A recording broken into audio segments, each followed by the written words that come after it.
पंजाब में किसान संगठनों के साथ किसानों के मसले पर कई दौर की बातचीत हुई है और अभी भी हम बातचीत के लिए किसान संगठनों से कहा है कि इसका समाधान बातचीत के माध्यम से हम निकालेंगे, क्योंकि किसी भी समस्या का समाधान बातचीत के माध्यम से ही निकलता है, वार्ता के माध्यम से ही निकलता है।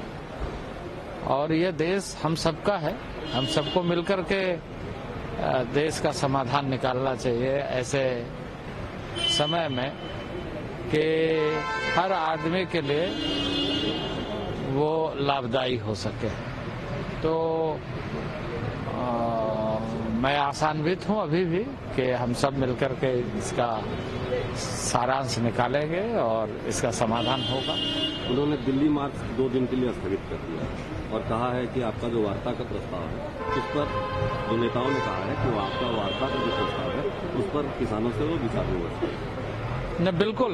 देखिए, मैं तो कहूँगा कि हमारी जो कई राउंड की बातचीत में बहुत सार्थक भी चर्चा हुई है कई मायने में, लेकिन कुछ में सहमति पर और ज्यादा मेहनत करना पड़ेगा दोनों तरफ से, क्योंकि भारत सरकार प्रतिबद्ध है किसानों के हित में काम करने के लिए और काम कर रही है। आज 2,80,000 करोड़ किसानों के खाते में सीधे डीबीटी के माध्यम से पहुंचाई जाती है। वो इस दृष्टि से कि किसान का सम्मान और किसान की आवश्यकता और किसानों के माध्यम से जो देश का अन्न भंडारण है वो बढ़े, और वो बढ़ भी रहा है। कई वर्षों के आंकड़े को अगर देखेंगे आप नरेंद्र भाई मोदी जी के नेतृत्व में, तो पहले के तुलना में इस शासन में 333 मिलियन टन तक हमारा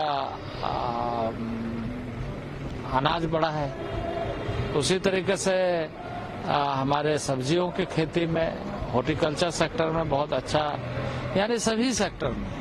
अभी मैं बात कर रहा था खादी में, खादी भी तो किसानों से जुड़े हुए ही उत्पाद है, सारा वैल्यू एडिशन होता है, क्योंकि कॉटन इंडस्ट्री, मतलब उसमें ग्रामीण क्षेत्र के लोग ज्यादा जुड़े हुए होते हैं। उसका टर्नओवर 1,35,000 करोड़ हो गया।